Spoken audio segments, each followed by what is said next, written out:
The following program may contain coarse language, violence, nudity, mature subject matter, or scenes which may not be suitable for all viewers. Viewer discretion is advised.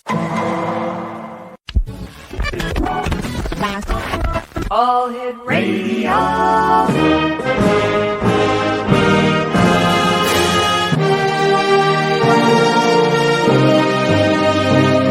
Welcome to the X Zone, a place where fact is fiction and fiction is reality. Now, here's your host, Rob McConnell.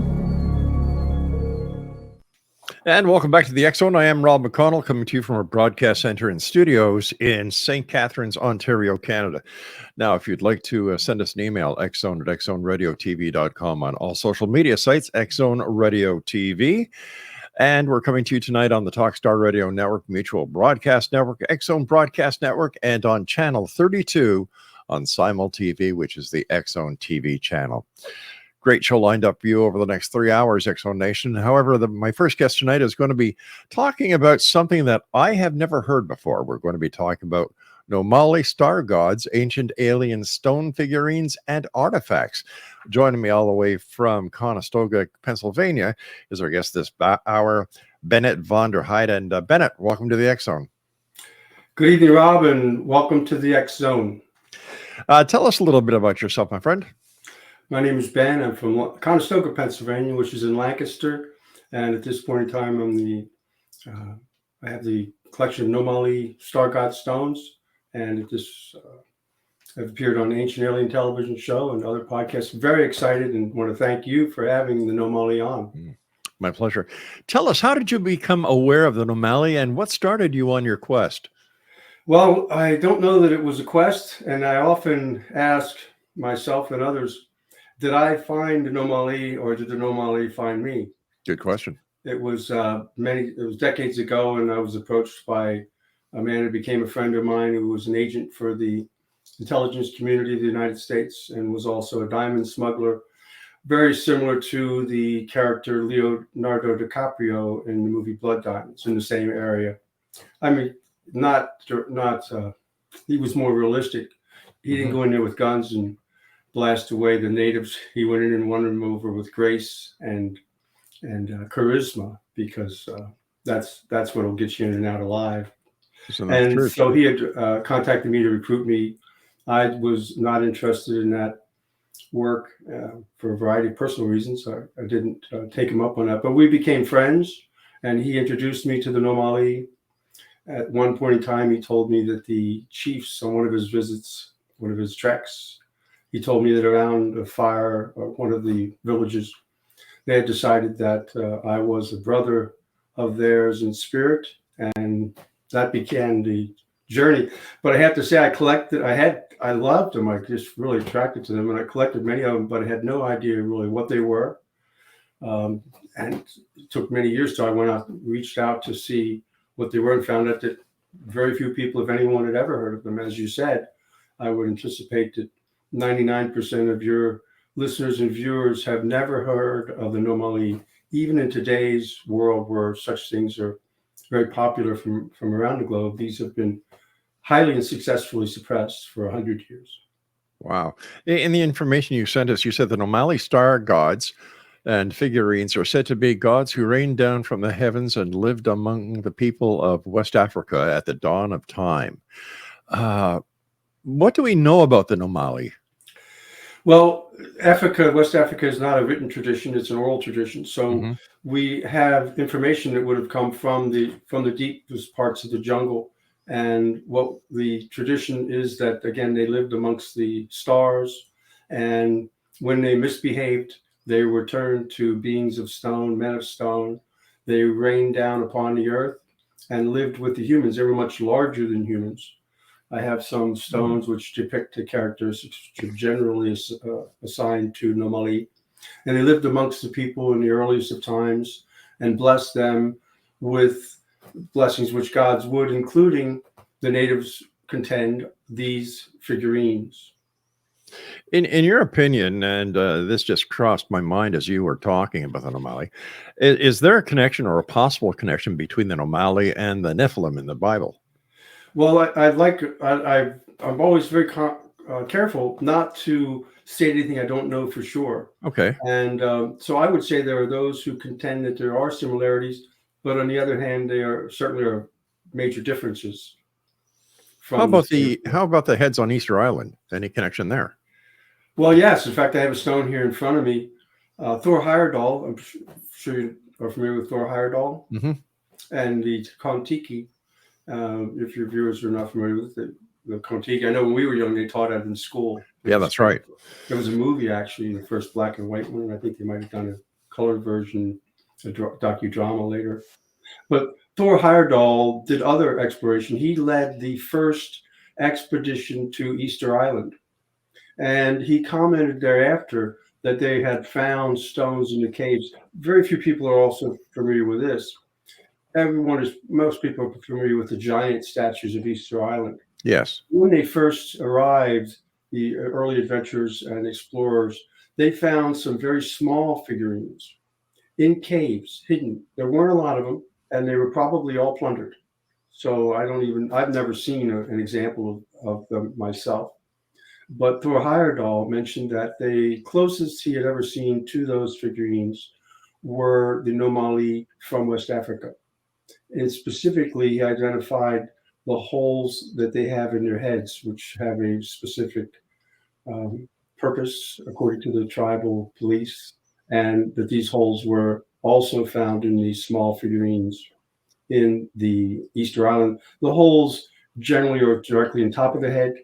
They'll go in a short distance and terminate, and they were said to be where they would put the sacred liquid, the libation, if you will, that would somehow raise the consciousness. Now, maybe something that everyone also ingested that was would raise the consciousness of the tribe during these ceremonies.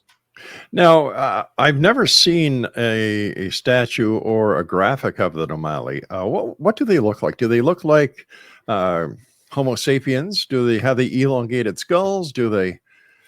Well, let me get. I'm going to be off camera just a second here. Let me lean over here. And, all right. Well, while you're doing that, I'm just going to let our listeners know again who you are. Yes. BENNETT VONDERHEIDE is our guest this hour, X-Zone Nation, and his website is ancientalienstones.com. That's ancientalienstones.com. And we're talking this hour about the Nomoli star gods, ancient alien stone figurines and artifacts. All right, he's back. Okay, here's a traditional Nomoli. You'll see that when you see the traditional ones, the legs are always pretty squatty. And this is a male figure, obviously. Very few of them have that penis. It's a male-oriented one. It would be used for male. Can you just my aunt, who passed away several years ago, gave me, it's about this tall, made of brass, a figurine that looks almost identical to that. I'm going to find it and send a picture of it to you. Yes, their eyes are often large like that. Their nostrils are flared. Yeah. Their eyes were said to be so powerful that you could not look at them for any period of time. Their voices were so loud they would speak in one village and be heard in the next village. That was through telecommunication of some sort. Fascinating. So that's a traditional Nomoli. And yes, in fact, in the early 1900s, 1920, I believe it was, there was an imperialism show in England, where they had representatives from many countries that they were colonized, many nations of Africa, and the Sierra Leone booth handed out very small little Nomoli figurines, reproductions, of course. The originals are stone, and then there are also some little gold figurines which are made replica or similar in design. But the interesting thing about the Nomoli is they cross over from the figure you just saw, which is a traditional Nomoli god, all the way over to the other side of the spectrum, which are pure humanistic forms. And they would be used for different purposes. The pure humanistic form, as an example, one would be the Divine Mother with child. So that's a mother holding and feeding a child. And that would be used to both for ceremonies for mothers who were pregnant and for young children to protect them during the pregnancy.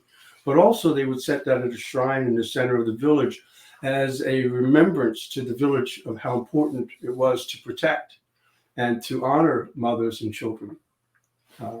So all the way across, and in the middle of the road, you'd have a Nomoli figurine such as this one, which connected us to the Dogon, which would have the Nomoli figurine with crocodiles.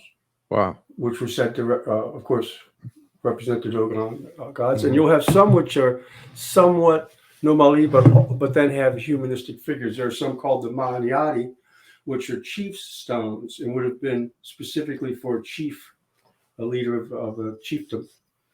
And they would have theoretically be instilled with the powers of the Nomoli, whichever you would want these attributes that you would want your chief to have. Because as with most cultures throughout the world in antiquity, they believed that the closer their chief was connected to God, the more they would prosper, the more they would victorious. How long have you been involved with the Nomoli now? Decades. Really? Decades, and it was only maybe 6-7 years ago that I finally, maybe a little longer, did an outreach. Again, found that there was little known about it, but then I was able to connect with Professor Kwaku Aforianza from Howard University, a genius, real good man who was raised in Ghana, had been the art professor at Howard for 37 years. And he was an expert on the stones and arranged for us to exhibit them at the African Art Museum of Maryland, where, as far as I understand, it's the largest collection of Nomoli which has ever been exhibited in the United States. All right, stand by. Ben, you and I have to take our first break. Exonation, our guest this hour is BENNETT VONDERHEIDE, and I hope I'm pronouncing your family name right. That's exactly right. All right. He's in Conestoga, Pennsylvania. His website is ancientalienstones.com. We're talking about the Nomolis here on the X Zone from our broadcast center and studios in St. Catharines, Ontario, Canada.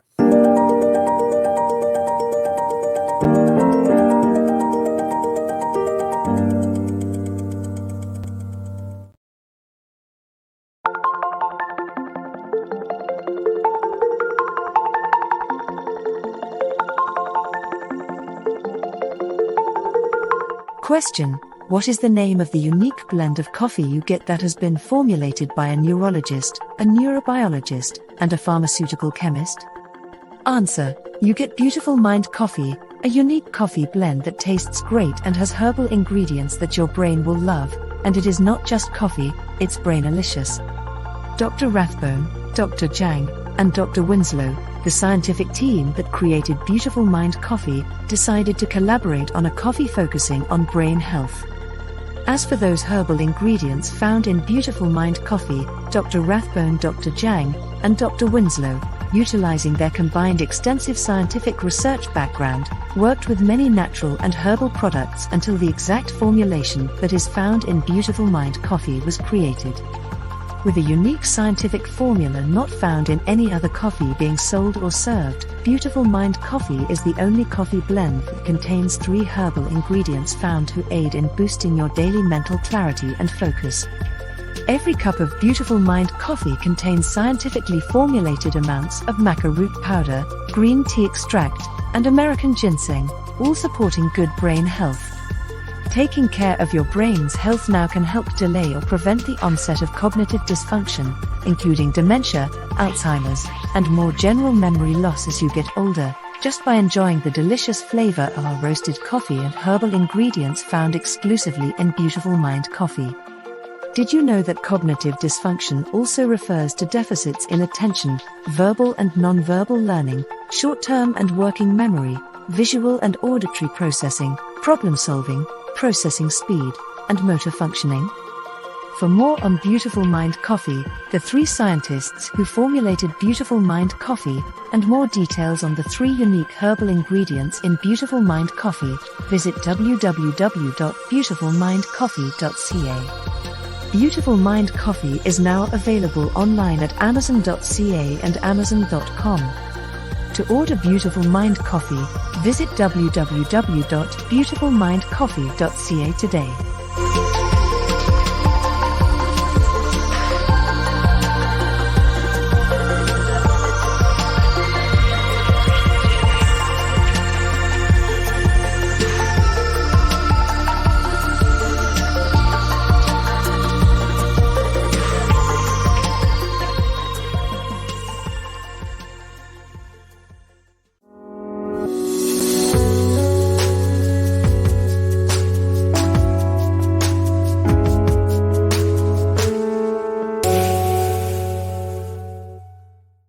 We're talking about Nomali's this hour here on the X Zone with our guest, Bennett VONDERHEIDE, and his website is ancientalienstones.com. After all the years that you've been investigating, studying, researching the Nomalis, what have we learned, and how have they affected or influenced life today? Well, I do want to mention I picked up the stone that's related to Easter Island. So before we go too far, remind me, I'll show you that one. Sure. The Nomoli, what I have learned is what I've tried to do and what I've made a strong effort to do is remain open-minded. And so what I've learned most is by putting them into people's hands. And so we know, I mean, historically, we know that they were first discovered in the 1400s by Portuguese sailors, as far as those outside of the country of Africa. They were written about in the 1850s, first in America. Then they were written about again up in 1917's interesting writings. By then, Walter Edwin mentioned that they had already theoretically been knocked off, if you will, being fabricated in Asia, in China and Asia, and brought over to Africa and sold as authentic. We know that they were used by the tribes for a variety of different reasons. They've been collected by royalty in England. I understand they are in the palaces. They have some Nomoli. They have been in museums. The Bronx Museum has a Nomoli. And so we know that they were used throughout antiquity by the natives. We know that they were suppressed for, without going into too much detail, for political, religious, medical, social reasons that completely obliterated them from the awareness of people throughout the world. And that now in fact, the only time they've been on television ever was in 1991 on Unexplained Mysteries, up until we got onto the Ancient Aliens television show back a couple of years ago. And that was the reawakening, if you will. And your show is part of this reawakening, to bring them back into the fold and allow them to bless people again. Do you have any idea where they originally came from and why they came to Earth? The Nomoli, I do not know. Well, yes, we do know that the Nomoli, my son and I were doing research, and we identified a potential connection to the Dogon tribe of Mali. And some of your listeners may be familiar with the Mali Empire at one time. But the Dogon tribe have a god that came down in the ship, was surrounded by clouds and storm, and taught them the information that they came from Sirius. If your listeners are familiar, I'm sure you're familiar with the Dogon, that they had identified the star, even the ghost, the secondary star to the twin star, not twin, but the smaller star of Sirius, and they said we came from the third planet off of that star, second or third planet. So theoretically, we know that they came from Sirius. The reason why we connected to the Nomali is because they are the Nomos of Mali, the gods of Mali. So it's very possible, likely, that over a period of time, they went from the Nomos of Mali to Nomali. We know that they use the tribal beliefs or tribal use, still to this day, some places deep in the jungle. The medicine men, the medicine women, the chiefs, the Zoe, which is the oldest secret women's society still functioning in the world. The Zoe High Priestess, what's the Sunday Society, the Zoe is the name of the High Priestess, that they use them also for healing, for blessings, for strength, for prosperity, for childbirth.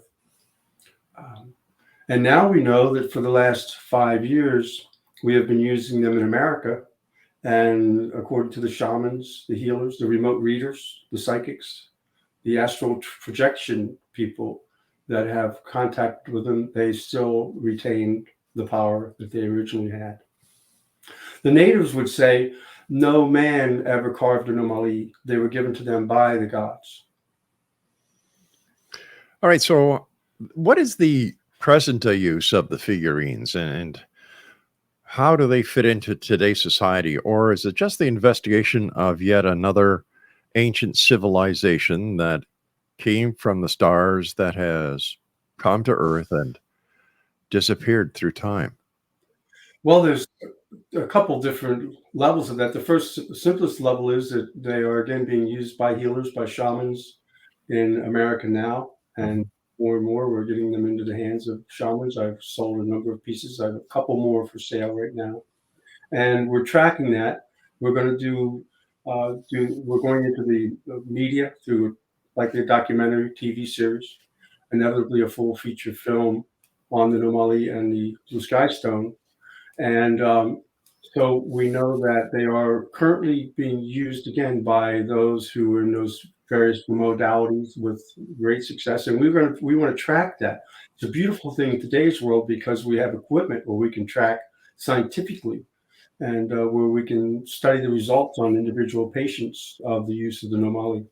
There's a big picture too that over the years, things of these sort of spiritual artifacts and powerful items of Africa have been demonized to a large extent. And as a result of that, there are millions and millions of descendants of those areas who have no respect and no knowledge and no awareness of the spiritual practices of their ancestors, and maybe even think that they were less than those of others, which is interesting if you compare it to, let's say, the Native Americans.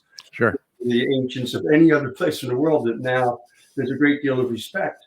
If you find an artifact from an ancient tribe, an American tribe, there's many people who would understand that that is a valuable relic. But still in Africa, there's some of this demonization. So by getting them out and putting them out in front of people and having them used, we can confront that and erase that nonsense that has been brought about by others, mostly fanatics from other religions, not the normal Christian or Muslim, but those who are fanatic and want to destroy other people's beliefs and other people's artifacts. You know, other civilizations that seem to parallel the Nomoli have left, for example, the Aztec temples. Then you've got the Egyptian pyramids. What have the Nomoli left beside the figurines? Well, and that's interesting. And one of the good things about the Nomoli is you can get them and activate them because they're dug up. They're found in the jungle of Africa. They're dug up randomly, often just one piece. When they find them, they often find diamonds because the natives believe that the diamonds were parts of the stars that fell with the Nomoli gods. So we know that they come out of places where you can acquire them because they're not part of a temple. They're not part of a burial site. You are not permitted, and rightfully so, to steal, take things from these places, and they would be restricted. These are found randomly throughout the jungle, and so we can have access to them. And what was the rest of your question? I was asking because it seems that the Nomoli parallel other ancient civilizations that have come and gone, except there are those like the Egyptians who left us the pyramids. You have the Aztecs and the Incas who have left us artifacts. Yes. You know, the answer to that question is that there is a direct lineage genealogically to the Dogon with the ancient Egyptians. Now, the common belief is that the Egyptians were first and the Dogon came after that. That's not what the people of the jungle believe. They believe that long before the pyramids in Egypt, that these civilizations in West Africa were far advanced and built other pyramids. And that's where they had initially built pyramids. And they sent emissaries to Egypt to build and to teach them how to build the pyramids. And that the jungle eventually absorbed those civilizations back into it, and they've disappeared. Now, some people have handed stones to stone readers, feel that they're 13,000 years old. I don't know what the significance of that 13,000 years is, but they feel that's part of the Atlantean culture. So there is a potential and a belief that long before these other civilizations were prosperous, there was an ancient civilization in West Africa which was far advanced, again, maybe part of the Atlantean culture, which some people put as off West Africa, and that there could be remnants of such in the jungle. But Ben, looking at the Egyptian history, very well documented. There's no mention of Nomalis. No. So how can we say that they were in Egypt when one of the most documented civilizations on this planet has no mention of them? Yeah, I would not be able to answer that. I'm only saying what the beliefs are in the West African tribal historical beliefs. So I have no evidence of that. How about the archaeologists and the other members of academia? What do they say? What is their take on the Nomali? I know of no exhaustive studies in that relation, in relative to that. I do know that the only thing I know is that there was a stone found back in 1991 that had a ball bearing in it, and it was sent off. Klaus Donner was involved with that, who's one of the foremost experts in out of time objects out of time, and they sent that in for experimentation. The chromium ball was taken out of the belly of the stone, which was interesting because there was no hole where it had been put in. There was no place where they excavated the stone and put it and filled it back in. They took that ball out of there, and that was chromium. That was one of the few Nomoli that was ever dug, and the strata was retained with it, and that was dated to 17,000 years old. So how was it dated? Was it carbon dated? It was carbon dated with the strata in which it was found. All right, stand by. We've got to take our break at the bottom of the hour. X-Zone Nation, our guest this hour is BENNETT VONDERHEIDE. His website is... Got your pencils ready? All right. Don't check it out now. Wait until after the show, guys. AncientAlienStones.com. I'm Rob McConnell. This is the X-Zone. We'll be back after this break. Don't go away.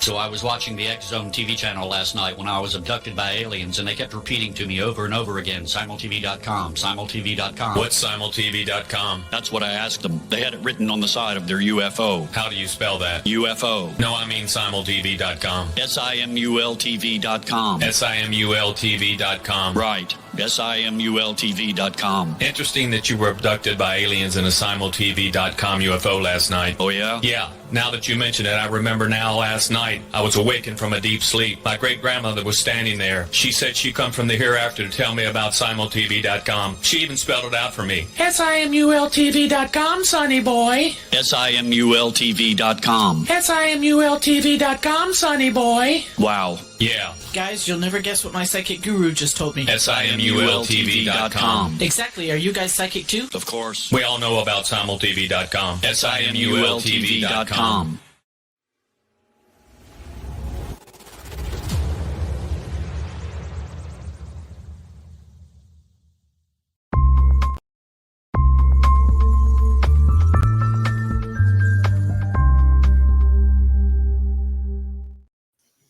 The topic of the hour is the Nomali star gods. BENNETT VONDERHEIDE. VONDERHEIDE is our special guest this hour. www.ancientalienstones.com. In the case of other artifacts that have been found and that have been put in museums and so on, for example, the Mitchell Hedges crystal skull of doom, the country of Belize wants it back, or I don't know if they got it back finally. Have any of the governments in Africa want these statues back that you have? No. What is their take on the Nomalis and the history that you have? Well, they want to disassociate in a very real sense. And it was interesting. Kwaku was one of the exceptions, Professor Afoyanza. And when we began working together 6 years ago, when he was more active, he's not well. I don't know if he's still with us, but he wanted me to contact other professors at various colleges, universities around the country. And I found something surprising, and it was similar to what happens in West Africa. There's a very strong, first of all, these areas are strongly Muslim, and the Muslims generally do not do not agree with things that are a certain age. They do not agree and do not like artifacts, as we've seen when they destroy museums. In some places they've taken over. But there's a much stronger desire to not be seen as uncivilized. So they do not promote, nor from my experience are they interested in being associated with the tribal beliefs, with the ancient artifacts that relate to the Nomoli. They don't want their they don't want the members of their country to either, and I can understand this, they want people to buy into modern medicine. They want them to take the vaccines. They want them to go to the doctors, which is all, I'm not saying it's all bad, it's a lot of good in there, but the way they do that is to eliminate the traditional beliefs and push them down. So for religious, for social reasons, to appear more modern and not uncivilized, there's a very limited, if any, interest. And again, even the African studies professors at universities in America who I contacted did not have any interest, which was astounding to me, that they had no interest in these artifacts or in being involved in the rediscovering and helping them to rise and reconnecting to the descendants. There's a real coldness towards that, from my experience. Any idea why?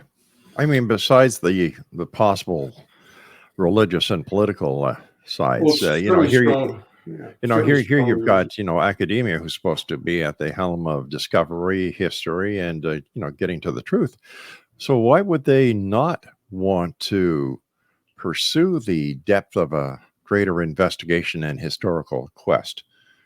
It astounds me that here I am sitting in Conestoga, and I'm the world's foremost expert and promoter of the Nomoli. So I can't answer that except, again, to revert to the fact that they have a strong desire to be modern and to, in a very real sense, separate themselves. And it could be because there's religions and their spiritual practices have been demonized by so many throughout the world that they have felt it's the easier way to go. But then again, I would say if you're not connected, if you're not at an early age or anywhere, if you're not introduced and there's no value associated, I guess that's a pattern that you just develop. But what do you mean? What do you mean by demonized? Well, there are a lot of people who believe that the African spiritual practices are demonic, and I mean, when I've shown the stones to people over the years, I've had people say, "Isn't that the stone that was on the beginning of the Exorcist movie?" Like I don't remember the stone at the beginning of the movie, but certainly, and when I've presented at museums and other places, it's fairly common for people to say, "Have you ever had a negative experience?" And I aren't these created for demonic purposes? And I have to answer people and say, you gotta use some common sense. You've got millions of people, like Sierra Leone has 8 million people. 7 million of them living in the jungles. Many times they're ravaged by disease, by starvation, by lack of drinking water, by animals that kill them, all these things, by tribal wars. The fact that people think that they would sit there and create these things to harm others, common sense says they do everything they can to make their life a better plight, make their life a little better, and to help people in their tribes that they see suffering. And that's what they were created for. And that's everything I've ever seen. I've had them in places where MUFON shows and things along those lines, where people come and they'll get within 10 feet of them and break down, and then come back and thank me for bringing the stones, or where they'll put them in their hands. I've seen people have healings right there in front of you and just change. And so everything I've seen has been positive, but I don't think I think that the certainly, again, the extreme and radical religious individuals, who often are the ones who go into the jungle. I mean, the fundamental Christians, the fundamental Muslims, trying to do good work and help mankind out, but their belief systems are radically different than the natives. If the people look at the figurines of the Nomoli as negative, why wouldn't they look at other religious artifacts and refer to them as negative or being demonized? That's a curious question, and I don't have the answer to that. And I would say that they do. I mean, certainly, again, there are many Christians throughout the world who would demonize anything that's Muslim. There are many fundamental Christians and fundamental Muslims that would demonize anything to do with Native Americans.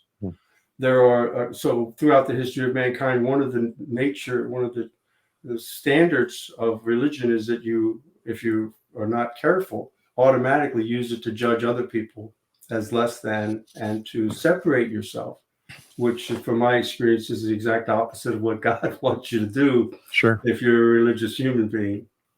So tell me, why do you do what you do? What is your mission? Well, I see that for whatever reason, these have come into my life.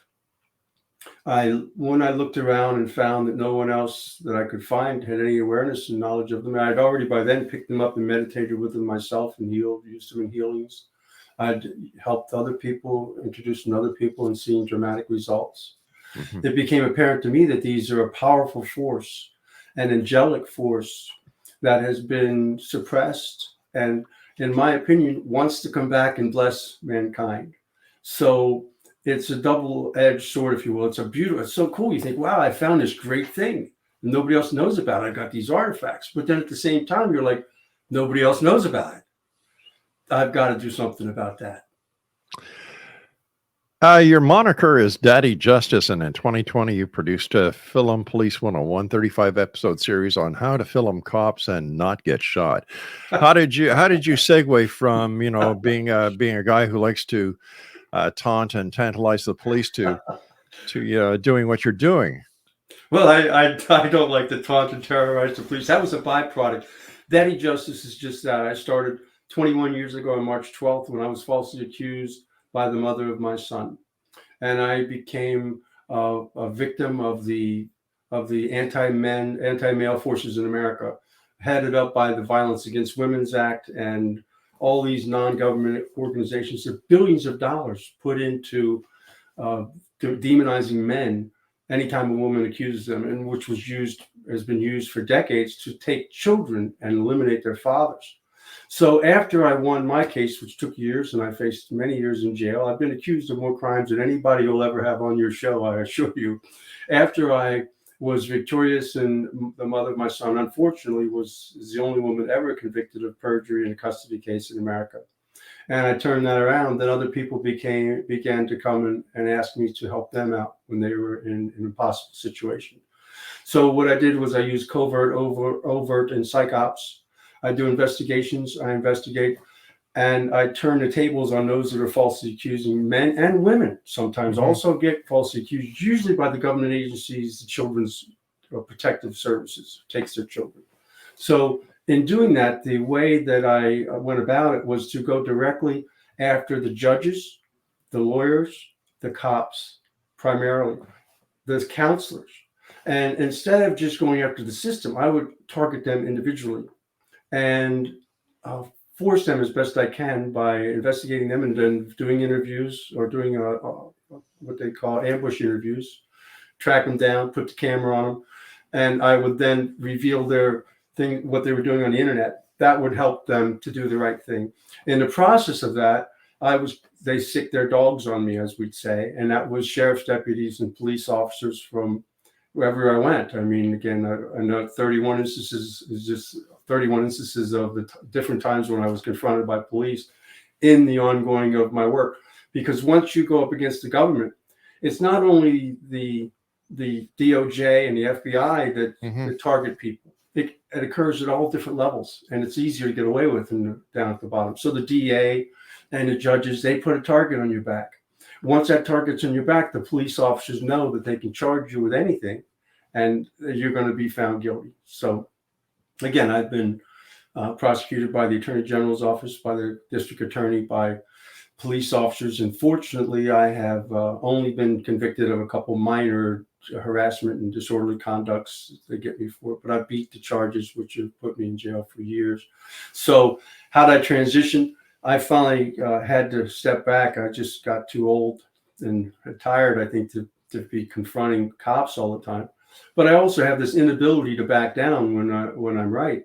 Sure. And when I'm helping out someone who's just a citizen, who's just an average dad, who's just, you know, getting railroaded, and their children are going to lose their father, because this has ruined more men in America than anything else. You know, no, Al-Qaeda has not destroyed nearly as many men as the divorce industry and the false accusation industry. And sadly, well, rightfully, we stand with the women that are truly victimized. Sadly, there are just uncountable people who will take advantage of them for their own personal benefits, to take the house, to take the kids, to take the assets, to imprison the father of their children out of spite, anger, or mental illness or evil. We've got to take our final break. Exonation. Our guest this hour is BENNETT VONDERHEIDE. His website is ancientalienstones.com. I'm Rob McConnell. We'll be back as we wrap up this hour here in the X Zone from our broadcast center and studios in St. Catharines, Ontario, Canada. Don't go away.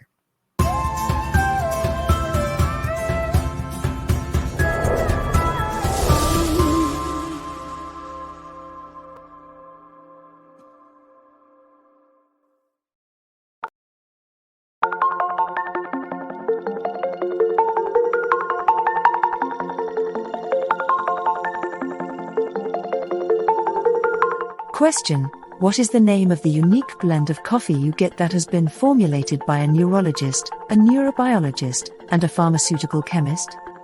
Answer: you get Beautiful Mind Coffee, a unique coffee blend that tastes great and has herbal ingredients that your brain will love, and it is not just coffee, it's brainalicious.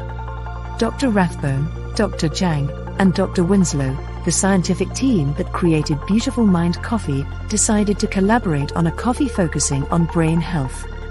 As for those herbal ingredients found in Beautiful Mind Coffee, Dr. Rathbone, Dr. Jang, and Dr. Winslow, utilizing their combined extensive scientific research background, worked with many natural and herbal products until the exact formulation that is found in Beautiful Mind Coffee was created. With a unique scientific formula not found in any other coffee being sold or served, Beautiful Mind Coffee is the only coffee blend that contains 3 herbal ingredients found to aid in boosting your daily mental clarity and focus. Every cup of Beautiful Mind Coffee contains scientifically formulated amounts of maca root powder, green tea extract, and American ginseng, all supporting good brain health. Taking care of your brain's health now can help delay or prevent the onset of cognitive dysfunction, including dementia, Alzheimer's, and more general memory loss as you get older, just by enjoying the delicious flavor of our roasted coffee and herbal ingredients found exclusively in Beautiful Mind Coffee. Did you know that cognitive dysfunction also refers to deficits in attention, verbal and non-verbal learning, short-term and working memory, visual and auditory processing, problem-solving, processing speed, and motor functioning? For more on Beautiful Mind Coffee, the 3 scientists who formulated Beautiful Mind Coffee, and more details on the 3 unique herbal ingredients in Beautiful Mind Coffee, visit www.beautifulmindcoffee.ca. Beautiful Mind Coffee is now available online at amazon.ca and amazon.com. To order Beautiful Mind Coffee, visit www.beautifulmindcoffee.ca today.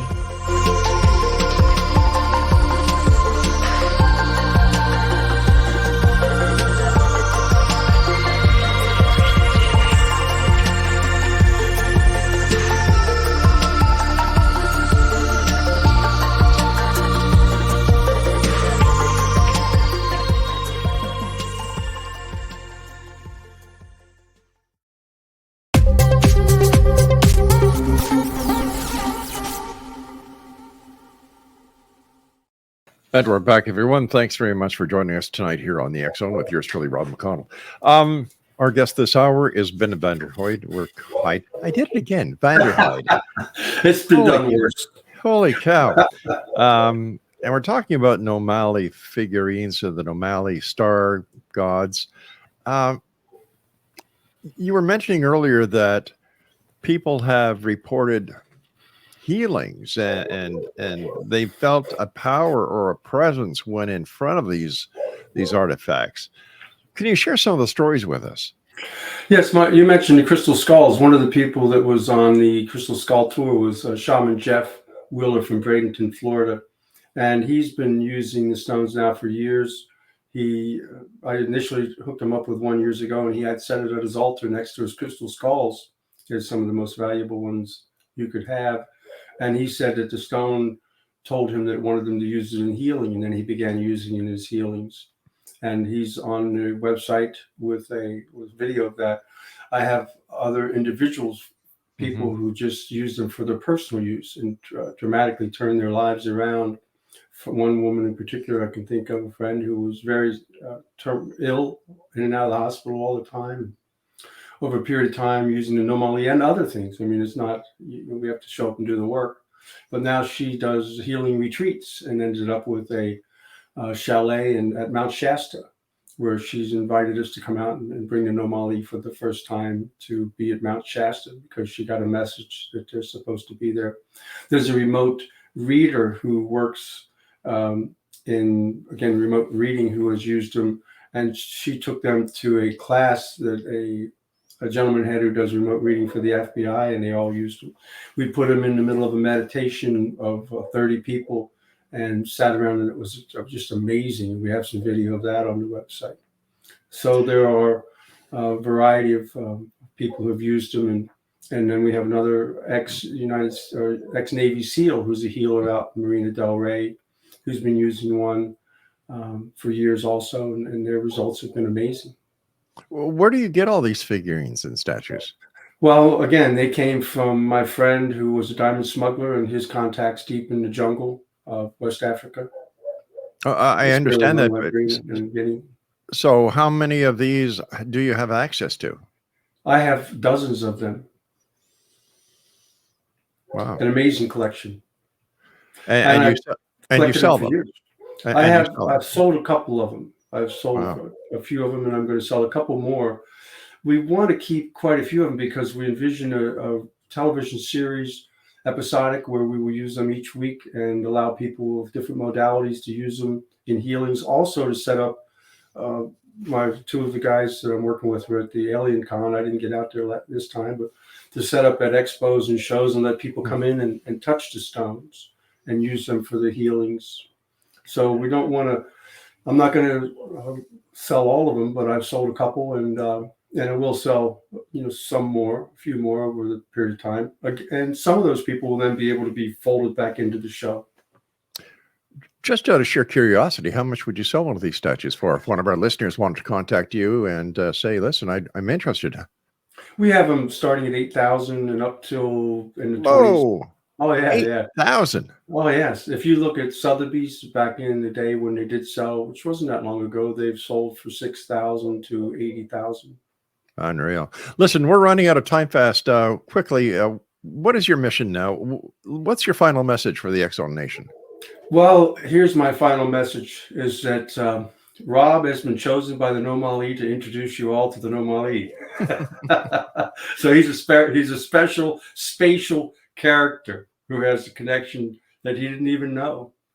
You're very kind, my friend. Bennett, I want to thank you ever so much for joining us tonight. Continued success. Keep spreading the word, my friend. And X Zone Nation, if you'd like to get more information about our guest this hour, visit ancientalienstones.com. Take care and be safe, Bennett. Thank you for having the Nomoli on. Take care, buddy. All right, X Zone Nation, that's it for this hour. I'll be back at the top of the hour as we once again continue with yours truly, Rob McConnell, from our broadcast center and studios in St. Catharines, Ontario. Check us out online at www.xzoneradiotv.com. And all of our episodes of all the programming that we produce on the X Zone Broadcast Network is available without charge. No fees, no membership at www.xzbn.net. And don't forget, we're exclusive to Simul TV, the X Zone TV channel, Simul TV channel number 32. Thanks for joining me this hour. I'll be back.